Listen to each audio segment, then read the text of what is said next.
नमस्कार मैत्रिणींनो, कशा आहात? तर तुम्हाला सुद्धा घरात बसून काहीतरी व्यवसाय करायचा आहे, पण सुचत नाही आहे काय करावे. तर मी तुमच्यासाठी घेऊन आलेले आहे घरात बसून करता येण्याजोगता व्यवसाय. तर नमस्कार मैत्रिणींनो, आपल्या यूट्यूब चॅनलवरती तुम्हा सर्वांचे मनपूर्वक हार्दिक स्वागत करते. तर तुम्हाला सुद्धा घरात बसून काहीतरी दोन पैसे कमवावे असे तुम्हाला वाटत आहे, पण तुम्हाला मार्ग सुचत नाही की आपण काय नेमकं कोणत्या याच्यावर व्यवसाय करावा. भरपूर असे व्यवसाय आहे की जे आपण करू शकतो घरात बसून, पण आपण त्याची सुरुवातच करत नाही. माझ्या बाबतीत सुद्धा तसेच झाले.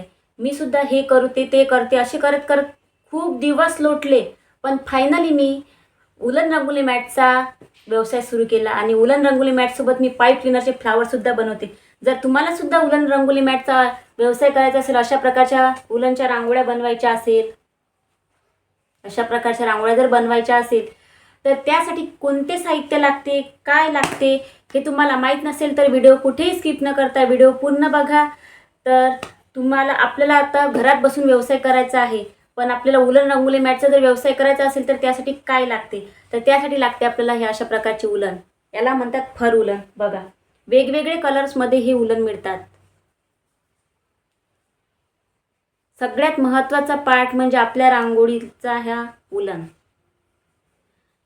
उलन लागतात आपल्याला रांगोळी बनवण्यासाठी. त्यापासून आपण वेगवेगळ्या प्रकारच्या डिझाईन बनवू शकतो. बघा, असे कमळ आसन बनवू शकतो, असे छोटे समई आसन, वेगवेगळ्या प्रकारच्या रांगोळ्या आपण त्यापासून बनवू शकतो. आणि उलनसोबतच लागते आपल्याला ग्लू गन. ज्या मैत्रिणी किट ऑर्डर करत असेल, खूप मैत्रिणी अशा किट सेल करतात, पण त्यामध्ये त्या 20 वॅटची गन देतात. तर मैत्रिणींनो, 20 वॅटची गन घेऊ नका, ती गरम होत नाही आणि लवकरच खराब होते. मी सुद्धा अशी घेतलेली होती आणि ती माझी गन 2 दिवससुद्धा चालली नाही, पटकनच खराब झाली. त्यापेक्षा तुम्ही 80 वॅटची किंवा 100 वॅटची गन घ्या. ही माझी 100 वॅटची आहे, लवकर गरम होते आणि पटपट कामसुद्धा होते आणि फिनिशिंग पण चांगली येते. त्यानंतर लागते आपल्याला रेक्झिन. आता माझे रेक्झिन संपलेले आहे म्हणून मी तुम्हाला मोठी रेक्झिन नाही दाखवू शकत आहे. बघा, रेक्झिन त्याच्या पाठीमागे असं सॉफ्टवाला येते, जिथे सोप्याचे वगैरे काम केले जाते, ऑटोमोबाईलचे, तिथे ही रेक्झिन मिळते. किंवा स्टेशनरीमध्ये सुद्धा आता अवेलेबल होत आहे. त्याच्या ह्या भागावर आपल्याला रांगोळी काढायची असते, या भागावर आपल्याला डिझाईन काढून त्यावर आपल्याला उलन चिपकवायची असते. ही बघा रेक्झिन. खूप मैत्रिणी कॅनव्हासचा सुद्धा वापर करत आहे. तुम्हाला प्रॅक्टिस करायची असेल किंवा तुमच्या इकडे तुमचं बजेट खूप कमी असेल तर तुम्ही कॅनव्हाससुद्धा वापरू शकता. तर कॅनव्हास हा आपल्याला 50 ते 60 रुपये मीटरप्रमाणे मिळून जाते. पण रेक्झिन जी आहे ना, ही 200 ते 220 रुपये मीटरने घ्या लागते. म्हणून रेक्झिनवरच्या रांगोळ्या ह्या महाग पडते, पण याची फिनिशिंग चांगली येते आणि ह्या टिकाऊसुद्धा असतात. कसं आहे, आपण ज्या याच्यावर बनवतो रेक्झिनवरच्या रांगोळ्याची फिनिशिंग ही चांगली असते. आणि उलन हे प्रत्येक शहरानुसार किंवा तुमच्या मार्केटनुसार हे उलनचे रेट हे बदलत असते. कुठे उलन 350 रुपये किलो मिळतो, कुठं 400 मिळतो, तर कुठं 450 मिळतो. म्हणून उलन पण हे आपल्या याच्यानुसार मिळते. आणि त्यानंतर लागते आपल्याला ग्लू स्टिक. ग्लू स्टिकमध्ये सुद्धा 2 प्रकार येतात, एक येलो कलरची येते आणि ही व्हाईट कलरची येते. आमच्या इकडे अशा व्हाईट कलरच्याच मिळतात, म्हणून मी आता गेली 7 ते 8 महिने झाले हा व्यवसाय करत आहे. तर मी ह्या व्हाईट कलरच्या स्टिकवरच केलेले आहे. येलो कलरची मी स्टिक नाही घेतलेली आहे, कारण आमच्या इकडे त्या येलो कलरच्या मिळतच नाही आणि ऑनलाईन बोलायला त्या खूपच महाग पडते, म्हणून मी ह्याच स्टिकने बनवत आहे. तर जर तुम्हाला स्वतः घरच्यासाठी जर रांगोळ्या बनवायच्या असेल तर आपल्याकडे कपड्यांच्या दुकानातून ज्या आपल्याला पिशव्या मिळतात कपड्यांना, कपडे ठेवायच्या, त्यावर सुद्धा आपण रांगोळी बनवू शकतो. किंवा बॅनर असते, बॅनरचे जे मागच्या साईडला आपण त्यावर सुद्धा आपण रांगोळी बनवू शकतो. पण त्याचं एक कारण असं आहे की त्या रांगोळ्या जास्त दिवस टिकत नाही. आपण जेव्हा त्या धुतो तेव्हा काही दिवसानंतर रेक्झिनचे कसे तुकडे पडतात, तसं रेक्झिनचे तुकडे नाही पडत, बॅनरचे तुकडे पडतात. आणि कॅनव्हासचं तर मला माहीत नाही, मी कॅनव्हासवर अजून बनवले नाही, पण आता बनवणार आहे कॅनव्हासवर सुद्धा. मी असे तोरण वगैरे सगळे हे रेक्झिनवरच बनवलेले आहे. रेक्झिनचा बेस हा कसा चांगला राहतो, पण रेक्झिनची रांगोळी ही महाग पडते.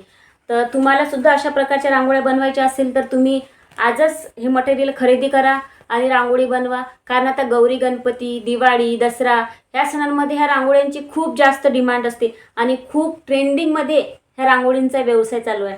म्हणून तुम्ही सुद्धा ह्या रांगोळ्या अशा बनवा आणि सेलिंग करा. हे बघा, गणपतीसाठी हे खूप चौरंग आसन खूप जास्त प्रमाणात मागत आहे. हे स्वस्त उलटं दिसत असेल, कारण समोरच्या कॅमेऱ्यानं शूटिंग चालू आहे त्याच्यामुळे.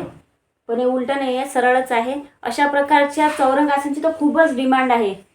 मी स्वतः 10 ते 12 चौरंगासन आतापर्यंत बनवलेले आहेत. हे फक्त स्पेशली गणपतीसाठी. म्हणून तुम्ही सुद्धा अजून पण सुरुवात केली नसेल अशा प्रकारचे बनवण्याची, रांगोळ्या बनवण्याची, उलन रांगोळीच्या, तर तुम्ही सुरुवात करा. आणि आपल्याला बाहेर जाऊन व्यवसाय करणे शक्य होत नाही, कारण घरात लहान मुलं असतात किंवा आपल्या घरच्या जबाबदाऱ्यांमुळे, तर आपण घरात बसून ह्या रांगोळीचा व्यवसाय करू शकतो. आणि मेन मुद्दा इथे की आपल्याला हे कस्टमर भेटायला पाहिजे, आपल्याला ऑर्डर यायला पाहिजे. तर मैत्रिणी, तुम्हाला एकच सांगते की कोणत्याही व्यवसायाच्या सुरुवातीला आपल्याला ऑर्डर येतीलच असे नाही. तुम्ही रांगोळी बनवा. पहिले सुरुवात ही अशा छोट्या छोट्या रांगोळ्यांपासून सुरुवात करा. एकदम मोठ्या रांगोळ्या बनवायला जाऊ नका, कारण कसं आहे, कोणाला जास्त महागाचं नाही पाहिजे. जर ऑर्डर आल्या मोठ्या रांगोळ्याच्या तरच मोठ्या रांगोळ्या बनवा, नाहीतर तुमची सुरुवात अशा छोट्या रांगोळ्यांपासून करा. ही रांगोळी सहज 80, 90, 100पर्यंत जाते ना. असे हे समय असं म्हणून आपण हे 2 कंबो विकतो, म्हणजे 2 रांगोळ्यांचा कंबो आपण ह्या सेल करतो. तर सुरुवातीला ऑर्डर येईलच असे नाही. तुम्ही हळूहळू तुम्हाला ऑर्डर यायला सुरुवात होईल. आणि तुमच्या व्हॉट्सअप जे ग्रुप असतात, व्हॉट्सअप ग्रुपवर तुम्ही ज्या रांगोळ्या बनवता त्याचे इमेजेस टाका, तुमच्या व्हॉट्सच्या स्टेटसला ठेवा. इंस्टाग्राम आहे, यूट्यूब आहे, फेसबुक आहे. तुम्ही ज्या ज्या सोशल मीडियावरती असाल त्या सोशल मीडियावर तुम्ही त्याचे फोटो अपलोड करत जा. रोज डेली एक स्टेटस ठेवा, म्हणजे लोकांना माहिती पडेल आणि लोक ते घेतील. आणि हा आपला खूप कमी खर्चामध्ये हा व्यवसाय आपण सुरू करू शकतो. सुरुवातीला जास्त सामान मटेरियल न आणता थोडंच मटेरियल घ्या, त्यापासूनच तुम्ही रांगोळी बनवा. तुमच्या जर रांगोळीची फिनिशिंग असली तर लोक हे आपोआपच रांगोळी खरेदी करतात.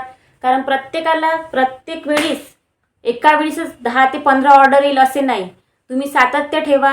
रोज तुम्ही रांगोळ्याचे फोटो अपलोड करत जा. आणि तुमच्या मित्रमैत्रिणी, नातेवाईकांना सांगा की तुम्ही अशा प्रकारच्या रांगोळ्या बनवत आहे.